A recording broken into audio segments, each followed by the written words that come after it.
예. 예.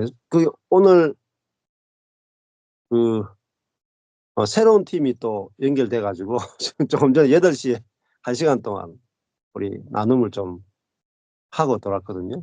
예. 우리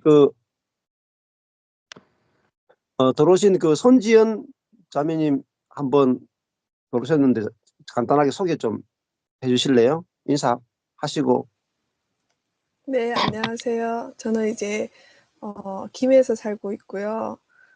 그리고 이제 그 진리에 대해서 너무 궁금하고 그랬었는데, 이제 하나님께서 어떤 과정들을 이렇게 경험하면서 어 쪼끔 이제 성령님께서 쪼끔 직접 배워 주시는 그 처음 시작에 있습니다. 그런데 감사하게 목사님 채널을 알게 돼서 바로 이거다. 한국에는 이런 분이 없을 것 같은데, 저희가 이제 도움 좀 받고 있는 것도 사실은 이제 외국 분들의 그런 사상과 그런 그쪽에서 오는 그런 이렇게 공급인데, 한국에는 없을 것 같은데 이렇게 정말 저희 입장에서는 보물을 찾은 듯한 느낌? 그래서 너무 감사히 생각하고 눈이 반짝 이렇게 뜨여진 느낌? 그래서 보물을 찾았다는 목사님 같은 분, 저희가 보물을 찾았다는 느낌으로 정말 너무 감사하게 이렇게 들어왔습니다. 예. 야 참 너무 교제를 좀 전에 1 시간 전에 교제해 보니까 진짜 성령님께서 지금까지 이 그룹을 인도해 오셨는데 참 너무 놀랍고, 또 이 은혜의 복음까지 진짜 성령께서 인도해 오셨다라는 게 너무나 분명하게 이렇게 보여져서 앞으로 또 주님께서 어떻게 일하실지 참 기대가 됩니다. 예. 또 자매님 소개 좀 해 주시죠. 우리 로이스 자매님. 예. 예. 저는 김지숙이라고 하고요. 저희 오늘 새로 들어온 팀들이 다 중국에서 이 회사나 일 때문에 같이 한인교회를 섬기다가 지금은 각자 이제 여러 지역으로 다 흩어졌는데, 여전히 기도 모임과 예배를 같이 줌으로 드리고 있어서 하나님 공동체로 만나게 하셨고, 같은 시기에 이제 이 은혜의 복음을 접하게 하셔 가지고 같이 신청해서 들어오게 됐습니다. 너무 반갑습니다. 예. 네. 예. 네. 안녕하세요. 저는 앞에 성이 잘렸는데 조은숙입니다.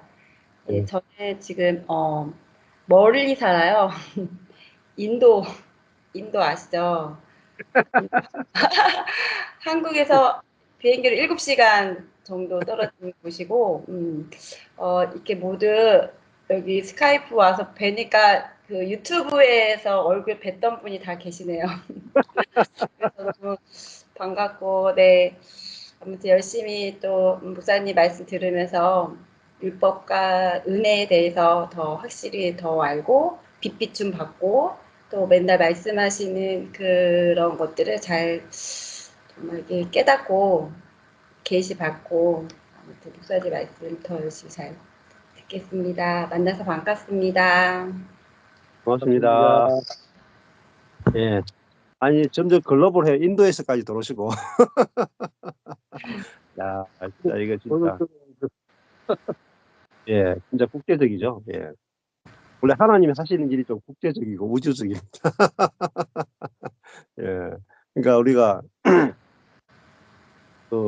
하나님이 어떻게 교회를 건축하는가, 하나님이 성도와 성도를 어떻게 만나게 하시는가, 이걸 인제 진짜 예 눈으로 보고 경험하고 누리는 지금 세계를 살고 있는 것 같아요. 너무 감사하고.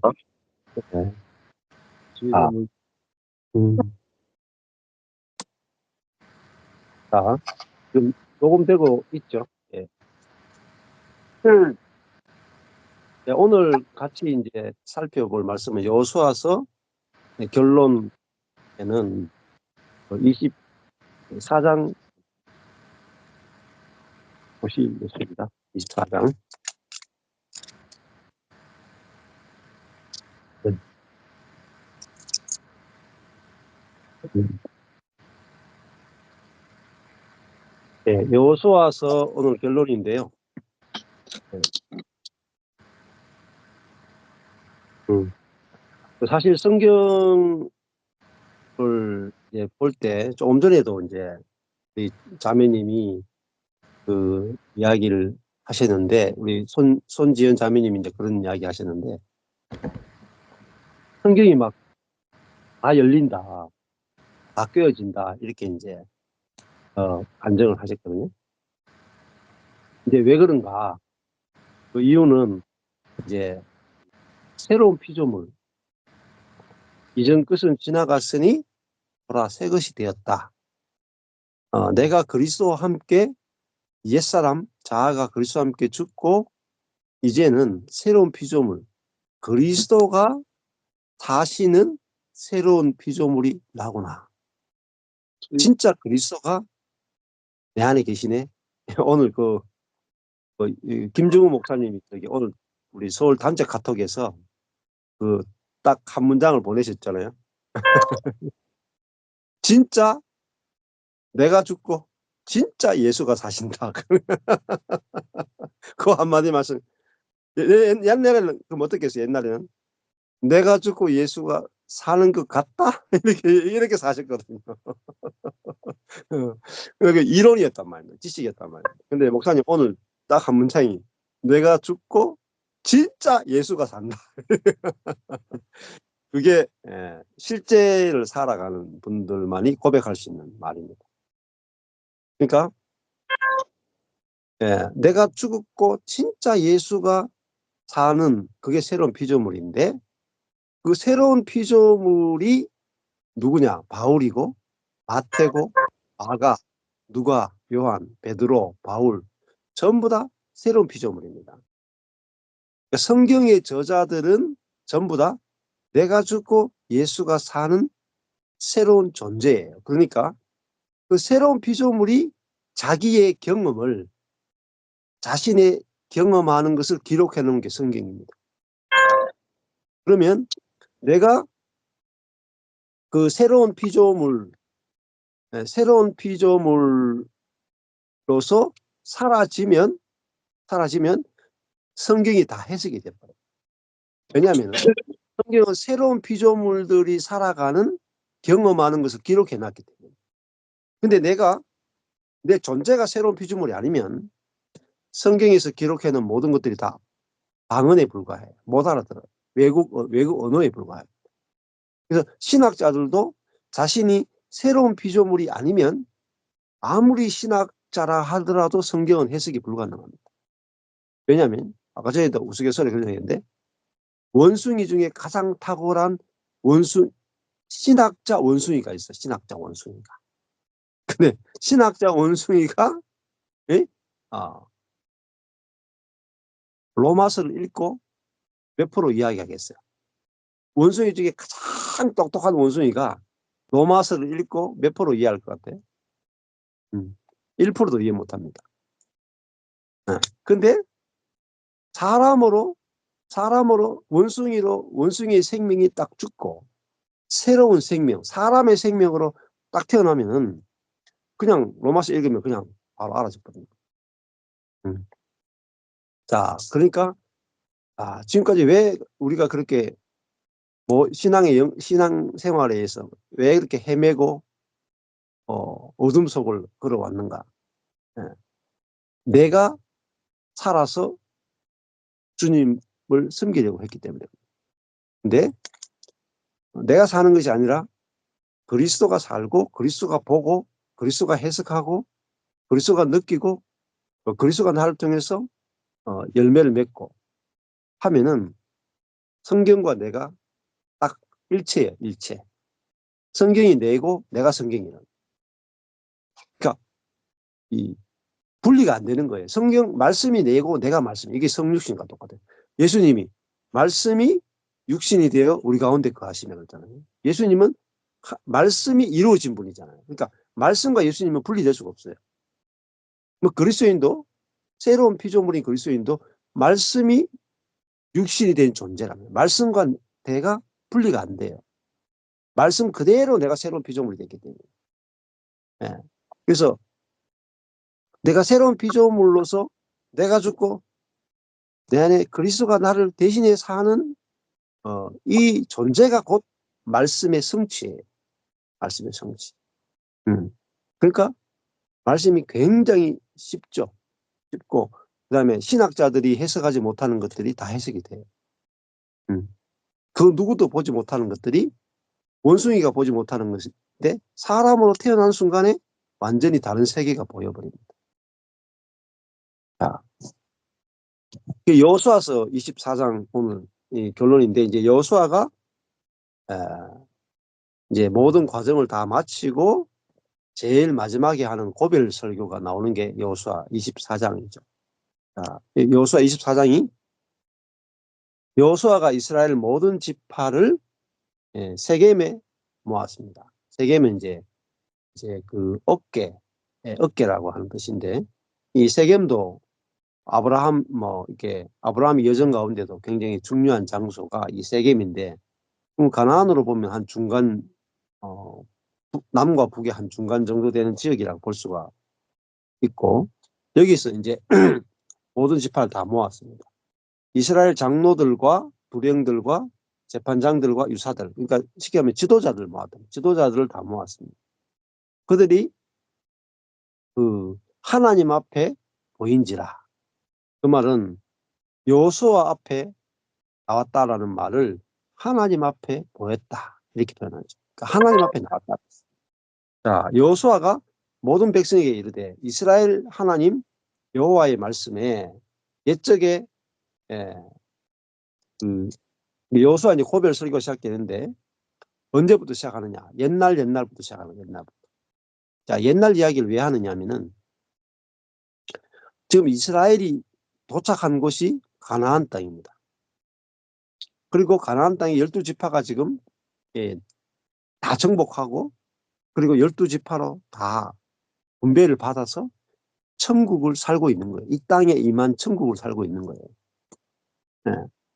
그러니까 너희들이 어떻게 가나안에 들어와서 이 땅을 정복하고 기업을 분배받고 이렇게 살게 되었는가 하는 그 과정을 설명하는데 그 설명을 이제 어떻게 하냐면은 하나님 중심적으로 설명을 해 나가는 겁니다. 하나님 중심적으로.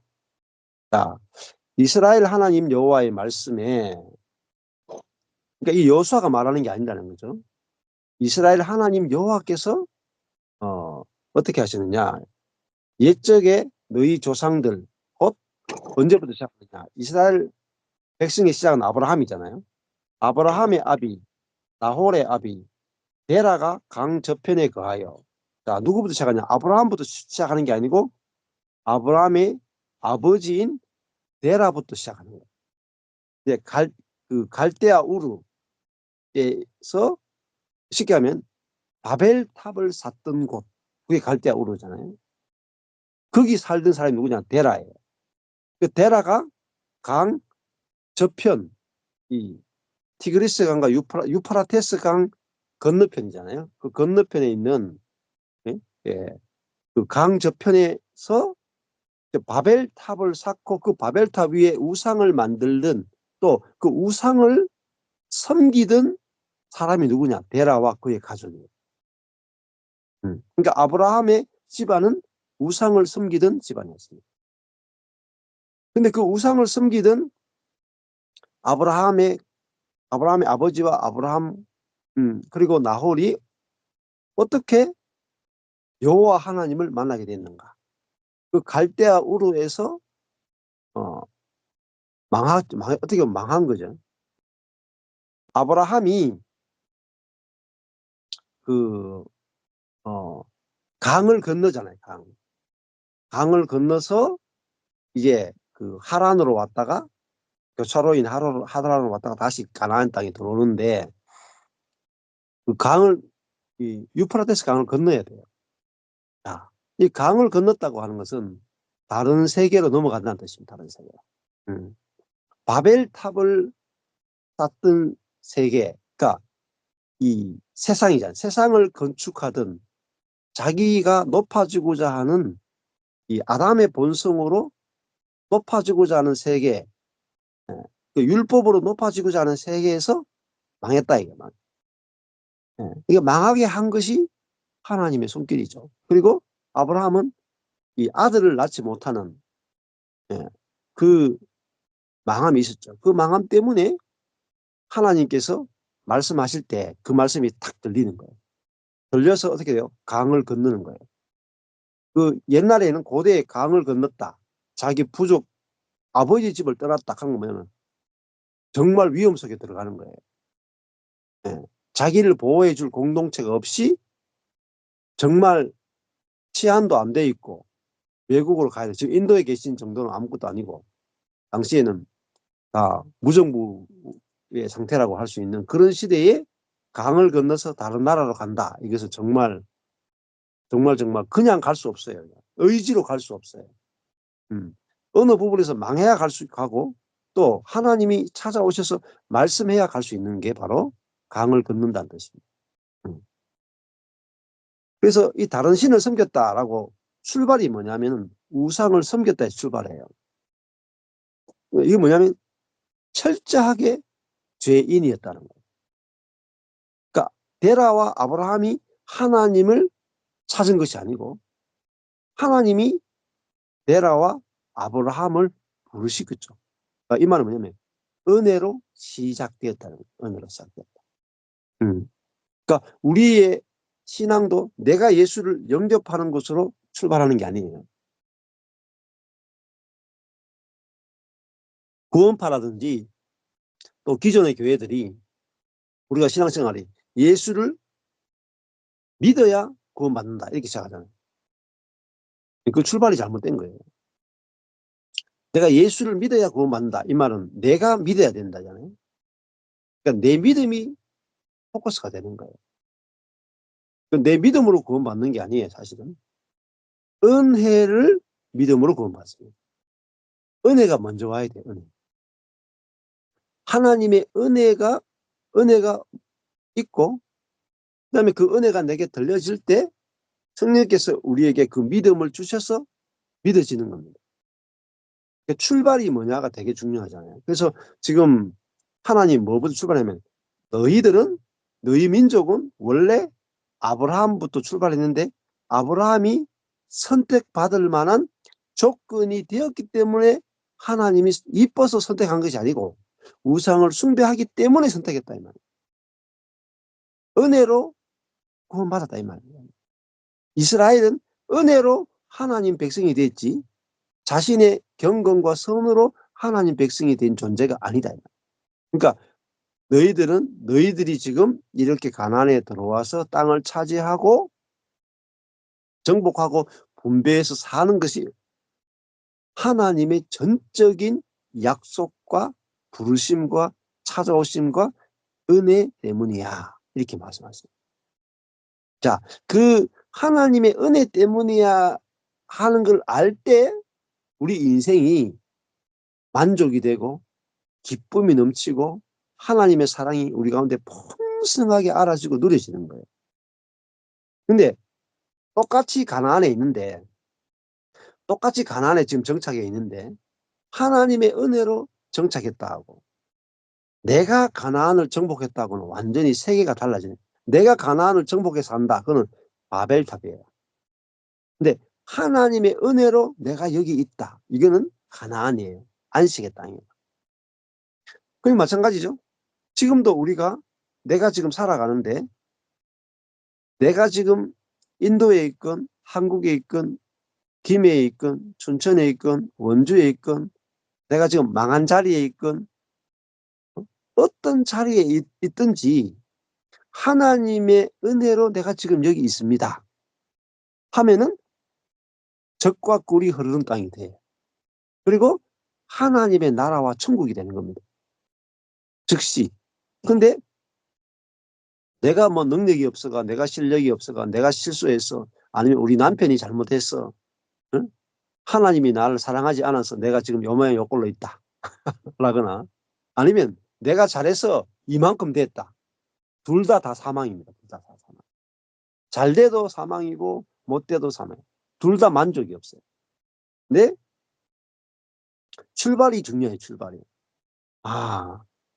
그래서 이 창세기도 보면은 먼지에서 출발해서 사람이 만들어졌습니다. 시작이 먼지예요. 이게 어마어마하게 중요합니다. 먼지에 생기를 불어넣었더니 살아있는 혼이 됐다. 그 말은 뭐냐면 네가 어디서 출발했는지를 기억하라는 뜻입니다. 사람의 출발은 아파르, 먼지예요. 네. 그래서 먼지에다가 하나님의 생기를 확 불어넣어가지고 사람이 됐잖아요. 그러면 내가 사람 된 것만 해도 측량할 수 없는 근데 출발이 먼지에서 출발했으면 사람 된 것만 해도 다 받은 거예요. 살아있는 것이 은혜예요. 예, 사람이라는 것이 은혜라. 그죠? 근데 출발을 이 타락한 아담의 본성을 가진 인간은 출발이 어디서부터 출발하냐면 내가 하나님 같은 존재인데 에서 출발해요. 내가 얼마나 대단한 존재인데 에서 출발하는데 난 하나님이 자리에 앉아있는 존재에 출발한 거예요.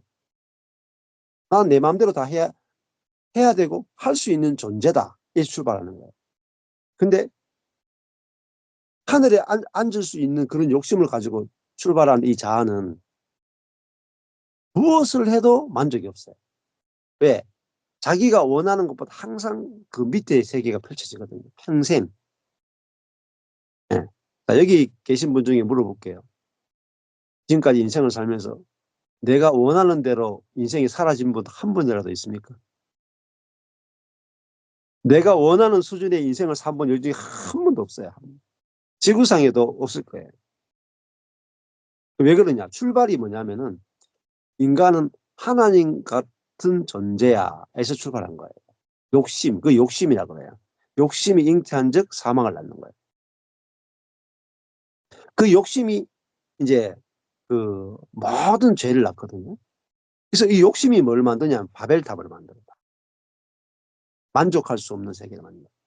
근데 야, 내가 먼지에서 출발한 존재구나. 내가 저 갈대아우르에서 우상을 섬기던 존재였고 허물과 죄로 사단에게 지배당한 하나님을 대적하던 존재였구나. 거기서 우리 인생이 출발되었구나 알아요. 출발점 너무너무 중요해요. 그런데 하나님께서 3절이 나와요. 3절. 아브라함과 아버지 데라가 다른 신을 섬겼는데 이렇게 출발하는 거예요.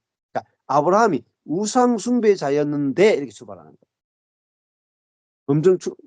아브라함이 믿음의 조상이었는데 이렇게 출발하는 거하고 아브라함이 우상을 숭배했던 자였는데 출발하는 거 완전히 달라요. 세상이 달라졌거든요. 그래서 지금 여호수아가 자기 조상의 이름을 똥칠하는 거예요. 우리 첫 조상이 누구냐? 데라와 아브라함은 우상 숭배자였다. 이렇게 출발. 그죠? 우리 한국의 박씨들, 제 아내가 박씨인데, 박씨들은 첫 조상을 박혁것의 아래서 태어난 존재로 출발. 그 위대한 존재로 출발하잖아요. 그러니까 위대한 존재로 출발하니까 평생 살아도 만족이 안 되는 거야. 위대한 박씨, 아래서 태어나는 박씨로 살아야 되는데 살 수가 없잖아요. 만족이 안 되는 거야. 근데 저 갈대아 우르에서 우상을 숭배했기 때문에 하나님으로부터 어떠한 보상이나 상도 받을 자격이 없는 자였는데 3절에 내가 누구예요? 하나님. 너희 조상 우상 숭배자인 아브라함을 사단과 연합되어서 나를 대적하는 자였던 아브라함을 강 저편에서 자, 이게 중요해요. 내가 이끌어내어. 그죠? 아브라함이 나온 게 아니에요. 아브라함이 갈대아 우르를 떠났다. 그렇게 목사님들이 다 성경을 해석하죠. 아브라함이 믿음으로 갈대아 우르를 떠났다. 이렇게 설명하는데 여호수아가 그렇게 말하지 않습니다. 그리고 이스라엘 하나님 여호와의 말씀에 그러니까 선지자들은 항상 주어가 하나님으로 설명해요. 하나님이 내가 너희 조상 아브라함을 강 이편에서 이끌어내었다. 주어가 하나님이에요. 내가. 그 다음에 두 번째, 가나안으로 갔죠. 가나안으로 하나님이 인도하여, 그 다음에 가나안 땅을 두루 행했죠. 아브라함이. 근데 내가 아브라함으로 가나안 땅을, 온 땅을 두루 행하게 하고, 그리고 그에게 이삭을 주었고, 내가 주었단 말이에요. 주어가 너무너무 중요해요. 그래서 이 문맥 성경이 보면은 내가라고 딱 주어를 잡아놓고 그 다음에 쫙 설명해 나가요. 네. 그러니까 하나님이 하셨구나. 하나님 하셨구나. 우리의 인생도 하나님이 누구의 부모 밑에 태어나게 하고 또 우리를 어디에 살게 하고 또 그 과정에서 어려움을 겪게 하고 그리고 하나님이 찾아와서 우리를 부르시고 또 우리 신앙의 여정을 이렇게 인도하시고 뭐 율법주의를 거치게 하고 제자 양육을 거치게 하고 내적 치유도 거치게 하고 축사도 거치게 하고 성령사회도 거치게 하면서 하나님께서 어디로 인도하느냐? 가나안 땅, 그죠? 하나님의 나라, 젖과 꿀이 흐르는 땅, 안식으로 인도해 오셨단 말입니다. 네. 자, 그리고 그에게 이삭을 주셨다 하는 것은 바로 그리스도를 주셨다는 것 같아요. 네. 그래서 이삭은 은혜로 낳은 아들이잖아요. 은혜로 낳은 아들을 통해서만 그 은혜로 낳은 아들이 번성해야지 하나님의 나라가 돼요. 그러니까 우리도 마찬가지예요. 내 속에서 그리스도가 나와야 그 그리스도의 씨가 그리스도의 생명이 번성할 때 뭐가 되느냐? 하나님의 나라가 된단 말이에요. 교회가 되는 거예요. 그래서 그 씨를 이삭의 씨를 번성케 하려고 그러니까 뱀의 머리를 밟을 수 있는 그런 새로운 피조물이 번성해야 하는데 그 새로운 피조물이 이 구약으로 보면 예표적으로 누구냐? 이삭이에요. 이삭. 이삭을 또 그리스도의 상징이단 말이에요. 그래서 아브라함이 이삭을 낳았다. 그럼 그리스도를 낳았다는 것 같은 거예요. 그래서 그 그리스도를 통해서 그리스도가 번성케 되어서 온 땅을 다 정복한단 말이에요. 그게 누구의 계획이냐? 하나님의 계획이에요. 그래서 내가 이삭을 주었다. 그 다음에 이삭도 마찬가지죠. 3절은 아브라함의 생애를 하나님이 다 하셨다라고 딱 요약해요. 한 절로. 자, 4절에서는 이삭의 생애를 또 딱 요약해요. 이삭에게는 야곱과 에서를 주었다. 이삭이 야곱과 에서를 낳은 게 아니고 내가 이삭에게 야곱과 에서를 주었다. 이 말이에요. 주어가 하나님이에요. 주었다. 주었다. 그 다음에 에서에게는 세일산을 소유로 주었고 야곱과 그 자손들은 애굽으로 내려가게 했다. 전부 다 주어가 뭐예요? 하나님이 하신 거죠. 네. 자, 5절에 그다음에 또 나와요. 다시 반복해요. 내가 이제 아브라함, 이삭, 야곱까지 갔잖아요. 그 다음에 모세의 생애를 또 기록해요. 내가 모세와 아론을 보냈고 애굽의 재앙을 내가 내렸다. 그 다음에 또 곧 내가 그 가운데 행한 것과 같고 자, 하나님이 재앙을 내리고 그들을 구출해냈다. 그 후에 너희를 인도하여 내었다. 저 스스로 나온 것이 아니라 하나님이 인도했다. 지금 여수아의 고별 설교를 보십시오. 철저하게 주어가 하나님이에요. 하나님 중심적인 해석이에요. 관점과 해석입니다. 그러니까 이것이 성경을 해석할 때 가장 중요한 거예요. 하나님이 하셨다면 하나님이 하셨다.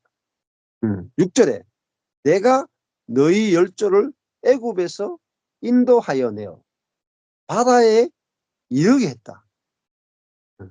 홍해 앞에 이르게 했죠. 그들이 왜 하나님이 우리를 인도해서 이 바닷가에 홍해 앞에 이르러서 다 죽게 하느냐 막 소리쳤잖아요. 근데 하나님이 이르게 했어요. 절망에 이르게 했단 말이에요. 절망.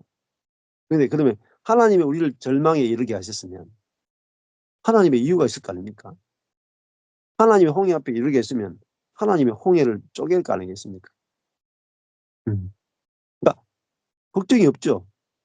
하나님의 홍해 앞에 이르게 했으니까, 절망에 이르게 했으니까, 하나님이 나를 죽음에 이르게 했으니까, 하나님이 나를 부활시킬 거 아니겠습니까? 네. 이렇게 하나님 중심적으로 성경은 지금 기록되어 있습니다. 그러면 지금 아브라함, 이삭, 야곱, 모세, 이스라엘 백성의 생애를 이렇게 압축적으로 하나님이 다 하셨다로 해석, 인생을 해석하고 있잖아요. 그러면 우리도, 내 인생도 하나님이 나를 지금까지 태어나게 하시고, 복음을 만나게 하시고, 나를 어디에 살게 하고, 누가 결혼하게 하고, 다 이끌어서 지금까지 내 인생을 끌어오신 거예요. 그 하나님의 계획과 목적이 있는 거예요. 그거 알면은 홍해 앞에 있어도 걱정이 없어요. 아니 뭐 하나님이 홍해 앞에 이르게 있으니까 홍해가 안 가르겠습니까? 그러니까 저도 이 하나님 중심의 관점이 열리니까 두려움이 없어지더라고요.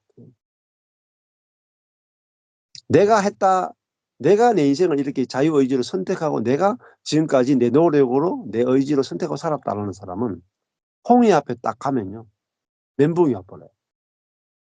내가 할 수 있는 세계를 살다가 내가 할 수 없는 세계를 만난 사람은 절망에 빠져버립니다. 지금 수많은 그리스도인들이 내가 주를 위해서 헌신하다가 홍해 앞에 딱 가버리면 홍해 앞에 가면 내가 할 수 있는 게 없기 때문에 절망이 된단 말이에요. 그런데 하나님이 나를 예수 믿게 하고 하나님이 나를 인생을 이끌고 하나님이 나를 홍해 앞에 이끌었으면 하나님이 홍해를 가른다. 이게 하나님의 관점이란 말이에요. 그러면 홍해도 마른 땅같이 건너는 거예요. 이게 완전히 다른 세계, 하나님의 백성의 세계를 살게 된다는 거예요. 자, 그러니까 내가 그들을 홍해 앞에 이르게 한 적, 애굽 사람이 병거와 마병을 거느리고 너희 열조를 홍해까지 따라왔다. 이거는 우리가 인생에서 겪는 어떤 고난보다도 큽니다. 왜? 따라오면 막 다 죽어요. 죽든지 실제로 노예가 되든지. 우리 개인이 뭐 겪는 고통해봤자 이렇게 애굽 전쟁으로 인해서 죽거나 노예되는 상황까지는 거의 가는 사람 없을 거예요. 근데 거기까지 가는 것도 하나님이 그들을 바다에 이르게 했다. 7절에 너희 열조가 나 여호와께 부르짖기로 내가 너희와 애굽 사람 사이에 내가 허감을 두고 내가 바다를 이끌어 내가 애굽 군대를 바닷물로 수장시켜 버렸다. 자, 이스라엘 백성들이 한 게 아무것도 없죠. 아무것도 한 게 없어요. 성경은 지금 무슨 이야기하냐면 하나님이 일하신단 말이에요. 하나님이 살아계시단 말이에요. 이스라엘 백성들이 하나님을 섬기기 위해서 무엇을 했다가 하나도 없어요. 전부 다 하나님이 하신 일만 다 기록하고 있어요. 너무너무 중요한 거예요. 하나님이 하신 일을 기록하는 거예요. 우리의 인생도 하나님이 나를 목사 되게 하셨고 나를 개척하게 하셨고 나를 망하게 하셨고 내게 복음을 깨닫게 하셨고 나를 지금까지 이렇게 인도해 오셨습니다. 이게 우리 인생의 딱 이력서예요. 이력서. 이렇게 딱 요약이 돼야 돼. 내 인생이. 그 말씀과 내가 딱 하나예요. 근데 하나님이가 아니고 내가가 주어가 되면은 인생이 절대 해석이 안 돼. 그러니까 야 망해도 있잖아요. 하나님이 망하게 하셨구나 하면은 안식이 돼. 안식이 돼. 근데 야, 내가 진짜 목회 실력이 없어가 망했구나. 제가 그랬거든요. 망할 때 14년 전에. 야, 내가 리더십이 없어가 망했구나. 내가 행정의 능력이 없어가 망했구나. 내가 부목사 생활을 안 거쳐가지고 내가 조직을 관리하는 능력이 없어가 망했구나. 이렇게 생각했다. 내가 실력이 없어 망했으니까 실력을 키워야 일어날 거 아니에요. 근데 뭐 40대 초반인데 실력을 키우기도 힘들고 실력도 없고 이러니까 답이 없더라니까요. 근데 하나님의 계획이 있어서 홍해 앞에 절망에 이르게 하셨고, 거기서 하나님이 얼마나 놀라운 분인가를 보여주기 위해서 홍해 앞에 이르게 한 거예요. 절망 앞에. 홍해 앞에 이르러야 홍해가 갈라지는 쇼를 볼 수 있는 거예요. 절망 앞에, 내 능력의 절망 앞에 가야 하나님의 능력이 얼마나 크신지 볼 수 있습니다. 그래서 하나님께서 내 능력의 끝자락에 절벽에 딱 두시고, 절벽에 딱 두시고, 거기서 홍해를 하나님이 가르시는 걸 보게 해준단 말이에요. 이게 뭐냐면 하나님의 백성의 영광이에요. 하나님의 위대하심과 하나님의 아름다우심과 하나님의 능력을 내 눈앞에서 다 보고 사는 거예요. 내가 하나님을 섬기는 게 그리스도의 삶이 아니라 하나님의 일하심을 보고 그 하나님의 일하심을 통해서 하나님을 찬양하는 것. 이게 웨스트민스터 요리문답 1번이에요. 사람의 제1되는 목적은 뭐냐? 하나님을 즐거워하고 하나님을 기뻐하고 하나님을 누리는 것이 인생의 제1되는 목적이라는 거예요. 자, 그래서 하나님은 이스라엘을 애굽 군대와 홍해 사이에 두고 내가 너희는 가만히 있어 내가 어떻게 하는지 보라 이렇게 말씀하셨습니다. 자, 교회도 마찬가지입니다. 하나님이 어떻게 하나님께서 하늘에 속한 교회를 하나님이 어떻게 만드시는지 보라 이렇게 했어요. 보라. 그래서 여기 보면 재밌죠. 내가 애굽에서 행한 일을 또 내가 하나님이 행한 일을 너희가 목도하였으며. 그러니까 하나님의 백성은 관중이에요. 관중. 하나님은 뭐죠? 축구 선수라. 하나님이 손흥민이고요. 그 관중이 바로 성도라. 그러면 발에 땀나도록 뛰는 사람 누굽니까? 예? 하나님이 발에 땀나도록 뛰어야 돼요. 하나님이 얼마나 실력이 있는지를 그라운드에서 쫙 펼쳐 보일 때 성도들은 브라보! 하나님 잘하십니다. 근데 현대 교회는 이제 어떻게 바뀌냐면 하나님이 관중석에 딱 이렇게 보좌에 딱 관중석 VIP석에 딱 앉아 있고 그 담임 목사가 감독이라 담임 목사가 감독이고 성도들은 전부 다 축구 선수라. 그래가지고 어, 전반 45분 후반 45분 경기를 뛰게 하는 거예요. 예? 막 입에서 단내 나도록 뛰게 하고 한 경기 뛰고 나면 조금 쉬었다가 충성해야 된다고 계속 관중이신 주님이 만족할 때까지 뛰어야 된다. 24시간 경기를 펼치는 거예요. 그게 뭐냐면 율법주의에 빠진 슬픈 교회의 모습이에요. 그러니까 우리가 열심히 뛰니까, 그러니까 우리가 열심히 뛰는 걸 보고 이제 골 넣을 때는 하나님이 기뻐하고 골을 못 넣으면 슬퍼하는 하나님을 늘 보는 거예요. 그래서 내가 이 선을 행하면 하나님이 기뻐하고 선을 못 행하면 저 관중 대신 하나님이 못 기뻐한다. 이것이 인본주의, 율법주의에 빠진 교회의 모습입니다. 교회는 그게 아니에요. 교회는요, 성도들은 관중이에요. 하나님이 일하시는 분이에요. 그러면 교회는 제일 중요한 게 뭐죠? 관중의 제일 중요한 게 뭐죠? 눈입니다. 눈. 하나님이 일하시는 걸 보는 눈. 그래서 그게 보일 때 하나님을 찬양하는 거예요. 경배하는 거예요.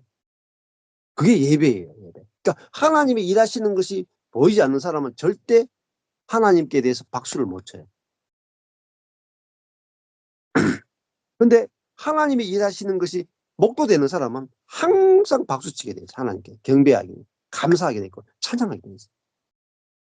제가 14년 동안 살면서 한 일은 박수친 것밖에 없어요. 하나님 잘하셨습니다. 박수친 것밖에. 14년 동안 박수만 쳤다니까요. 그 전에 제 첫 번째 목회는 하나님이 앉아가지고 박수치고 제가 막 발에 땀나도록 뛰다. 제가 선수였다가 관중으로 바뀌었어요. 근데 막 하나님이 얼마나 실력이 있는지 막 90분 경기에 막 골을 3골만 넣어도 되는데 막 3,000골 넣어버려요. 축구 경기인데 90분에 3,000골 넣어버려요. 그러니까 막 이게 막 축구 경기인지 뭔지 모를 정도로 막 초 단위로 골이 들어가는 거야. 하나님 실력이 너무 뛰어나가지고. 이게 신앙생활입니다. 그러니까 14년 동안 뭐 했냐면 하나님이 얼마나 살아계신 분인가. 생생하게 2020년대에 하나님이 살아서 역사하는 것을 매일매일 보는 거예요. 눈이 열려가지고 매일 보는 거예요. 이게 그리스도인의 삶이에요. 눈이 열린 사람. 그게 계시예요. 계시. 계시라는 게 뭐 이상한 환상을 보는 게 아니고 하나님의 일하심을 보는 게 계시라. 하나님의 아름다움을 보는 게 계시예요. 하나님이 일하신 것이 보이는 게 계시. 지금 여호수아가 말씀을 통해서 하나님이 하신 일을 다 열어 보이잖아요. 이게 계시예요. 전부 다 하나님이 다 하셨다는 거잖아요. 그래서 이스라엘 백성들이 하나님이 행하신 일을 목도했어요. 또 너희가 여러 날을 광야에 있었다. 40년 있었다. 그 다음에 8절 내가 또 너희를 인도하여 광야에서 이제 인도하는 거예요. 요단 저편에 거하는 아모리 사람의 땅으로 들어가게 하며 내가 아모리 땅에 들어가게 하고 그들이 너희와 싸우기로 또 주어를 또 바꿔요. 내가 그들을 너희 손에 붙였다. 그 다음에 내가 그들을 가나안 족속들을 너희 손에 붙였기 때문에 너희가 그 땅을 점령할 수 있었다. 하나님이 붙이지 않으면 절대 정복이 불가능합니다. 우리도 마찬가지예요. 지금도 있잖아요. 전도를 하건 교회를 건축하건 우리 인생을 살 때 하나님이 붙이면 무조건 점령해요. 하나님이 붙이지 않으면 어떤 것도 점령이 불가능합니다. 우리 인생은 누구에게 달리냐? 하나님이 붙이느냐 붙이지 않느냐이다. 인생이 다 끝나요. 인생이 전부 다 하나님이 의해서 결정이 돼요. 그러면 인생이요 어마무시하게 단순해지고 쉬워져요. 너무나 쉬워져요. 보세요. 제가 요즘 작년하고 한 년 정도 재작년 작년 올해 목회가 너무 쉬워요. 너무너무 쉬워. 그전에는 제가 있잖아요. 전도하려고 발에 땀나도록 돌아다녔거든요. 근데 안 돼. 근데 지금은 가만히 있어도 너무 많이 와서 너무 많이 와가지고 감당이 안 돼. 누가 이 전도하는 거예요? 하나님이 전도하시고 저는 추수하는 거예요. 이게 주어가 바뀐 삶이에요. 하나님이 일하시고 살아서 역사하시고 우리는 하나님의 일하심을 보고 누리는 거란 말이에요. 그리고 그걸 증거하고 하나님을 전하는 게 전도라. 자, 그래서 이번에도 저기 뭐 춘천에서 모이는 분이 1년 만에 11명에서 한 명에서 춘천에서 모이는 분이 17명으로 늘었다. 1년 만에 17명 늘었다.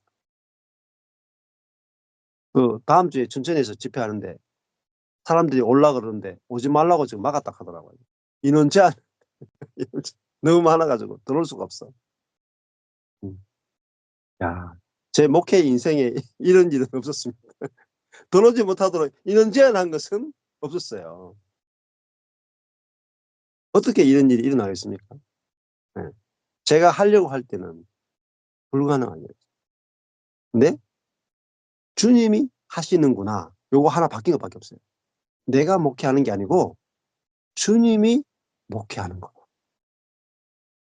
내가 교회를 경영하는 게 아니고 주님이 교회를 경영하는 거. 내가 가정을 이끄는 게 아니고 주님이 가정을 이끄는구나. 주님의 손에 달렸구나. 자녀 양육 내 손에 달린 게 아니고 주님의 손에 달렸구나.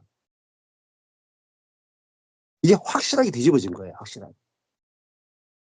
저희 가정의 경제, 가정 경제, 가정을 꾸려가는 거 있잖아요. 가정에 매달 돈이 들어와야 되잖아요. 가정 경제. 전에는 내 손에 달렸구나. 근데 지금은 하나님의 손에 달렸구나. 주어가 바뀌어버린 거예요. 제가요, 가장의 무게가 없어져 버렸어요. 제가 14년 동안 저는 가장으로 산 적이 없어요. 가장의 무게로 산 적이 없으니까 얼마나 제가 뻔뻔한 줄 아세요? 아내나 뭐 자식들이 아빠의 그 책임을 다 하셔야 되죠. 가장으로서 돈을 공급해야 되죠. 그러면 저는 내가 왜 공급해? 응? 내 손에 달리는 게 아니잖아. 하나님이 실질적인 우리 가정의 가장인 그 가장. 주어가 확실히 바뀌어 버렸어. 그러니까요. 제가 가장의 짐을 진 적이 지금과 14년 동안 한 번도 없어요. 실제적인 거예요, 실제적. 그러니까 교회가 있잖아요. 뭐 130명 되는 교회가 4교회로 찢어지고 성도들이 다 나가고, 예? 월급도 들어올 때가 있겠어요. 코로나 지날 때 성도들이 모이지도 않고 헌금도 오르지도 않고 어떻게 살겠어요. 근데 한 번도 제가 가장으로 살아본 적이 없어요.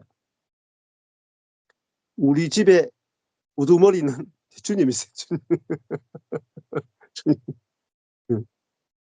완전히 바뀌어버죠. 완전히 바뀌어.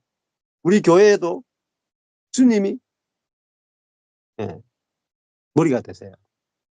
제가 머리가 아니에요. 제가 머리 될 수 있는 인간이 아니에요. 그러니까 실질적인 저희 교회의 머리는 하나님이시고, 저희 가정의 머리도 하나님이시고, 제 인생의 머리도 하나님이세요. 짐이 하나도 없는 거예요. 짐이. 내가 선택할 것도 없어요. 이렇게 저렇게 할 것도 없어. 주님이 다 하시니까 내가 자유의지도 필요 없어. 그냥. 내가 뭐 해야 자유의지가 있지 뭐. 내가 해야지 선택을 하지. 보세요. 여기 선택이 어디 있습니까? 주님이 다 하시잖아요. 주님. 구약 때는 주님께서 이렇게 놀랍게 일하셨는데 신약 시대에 오니까 일 안 하실 것 같아요. 신약은 더 일하세요. 더 놀랍게 일하세요. 비교할 수 없을 만큼 놀랍게 일하세요. 근데 왜 구약 때는 이렇게 홍해도 가르고 막 40년 동안 만나를 200만 명에게 먹이고 반석에서 물을 내고 전쟁을 이기게 하고 이렇게 놀라운 일을 행하신 하나님께서 이제 배터리가 좀 방전이 돼 가지고 지금은 배터리를 조금만 내십니까? 아니에요. 잘못된 하나님이에요. 잘못된 하나님. 구약 때 이렇게 일하셨으면 신약 때도 더 역사하신다고. 더 놀랍게. 우리가 성경을 잘못 보기 때문입니다. 자, 하나님께서 손에 붙이면 전쟁도 이깁니다. 전쟁을 이긴다는 말은 공부건 뭐 사업이건 뭐 일이건 이건 아무것도 아니에요. 전쟁에 비하면 사업이건 일이건 공부건 목회는 아무것도 아니에요.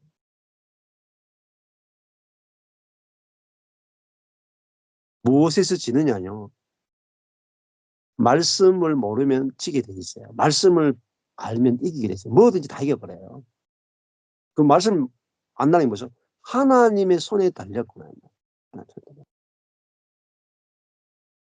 그래 무조건 이겨요. 저는 요즘 지는 걸 모르겠어, 지는 걸. 제가 안 싸우니까. 무조건 이기는 거예요. 뭐 증거 같은 것도 뒤집어져가 다 복으로 바뀌어요. 이게 하나님이 일하시는 세계예요. 이게 하나님 중심적인 삶이에요. 이게 원래 헨리 블랙가비 목사님이 썼던 하나님을 경험하는 삶이라는 책에서 말하고자 하는 핵심이에요. 핵심. 그게 성경이 핵심이라. 핵심. 자, 그러니까요. 하나님이 가나안 족속을 이스라엘 백성의 손에 붙이니까 그냥 혹 불면 다 끝나버리는 거예요. 응? 그래서 하나님이 붙이니까 너희가 그 가나안 땅을 점령했고, 그다음에 이스라엘 백성들이 가나안 백성을 멸절시킨 게 아니에요. 보세요. 하나님은 나는 그들을 너희 앞에서 멸절시켰다. 가나안 족속은요, 하나님이 멸절시킨 거예요. 그 강력한 군대를 하나님께서 멸절시킨 거예요. 하나님의 전쟁이에요. 그래서 구약에서 가나안 정복 전쟁은요, 여호와의 전쟁이에요. 다른 말하면 신들의 전쟁입니다. 하나님과 사단이 싸우는 거예요. 이스라엘 백성과 가나안 백성이 싸움의 전쟁이 아니에요.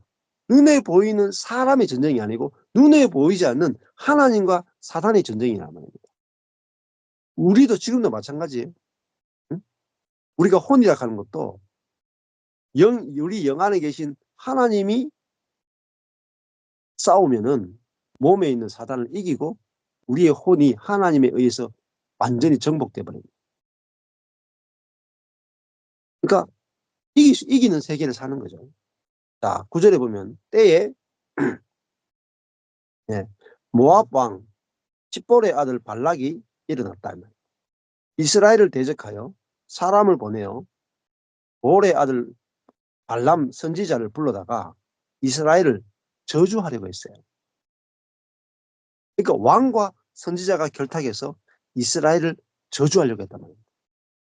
뭐 기쁜 소식 선교회 이런 동네에 있다가 이제 교회를 나오려고 하면 막 저주하더라고요. 여기 이 교회를 나가면 구원도 취소되고 이 교회를 나가면 주의 종을 떠났기 때문에 저주를 받고 막 온갖 저주를 다 퍼붓더라고요. 근데 저주가 안 통해요. 하나님이 축복한 사람은 그 누구도 저주 못해요. 네. 그러니까 이스라엘 백성은 누가 저주한다고 해서 저주가 통할 게 아니에요. 예. 딱 저주는 하나밖에 하나님의 백성에게 저주는 있잖아요. 하나님의 백성이 하나님을 모르는 게 저주라. 스스로 하나님을 떠나는 것밖에 없어요. 다른 어떤 것도 저주가 될 수가 없어요. 자, 저주케 하려고 했는데 10절에 보면 내가 발람이 말하는 저주를 듣기를 원치 않았다. 그러니까 발람이 아무리 저주하려고 그래도 하나님께서 발람의 입을 딱 막아버린 거예요. 저주 못하게. 하나님 백성이 어떤 저주도 안 통하는 거예요. 그가 오히려 어때요? 발람 선지자가 저주하려고 그러다가 축복해버려요. 이분이 누구냐? 하나님이다. 얼마나 놀랍습니까? 누군가 나를 저주하려고 그래도 저주가 안 통해요.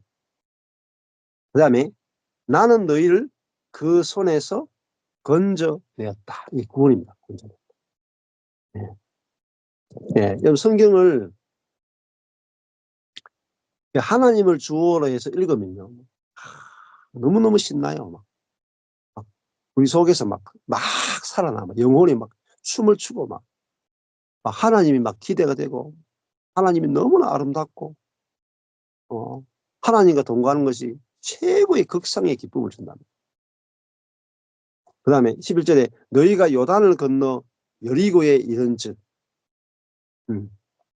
여리고 사람과 아모리 사람과 브리스 사람과 가나안 사람과 헷 사람과 길갓 사람과 히위 사람과 여부스 사람들이 너희와 싸우기로 또 나오죠. 하나님께서 내가 그들을 너희의 손에 붙였다. 그리고 내가 왕벌을 너희 앞에 보냈다. 어디요?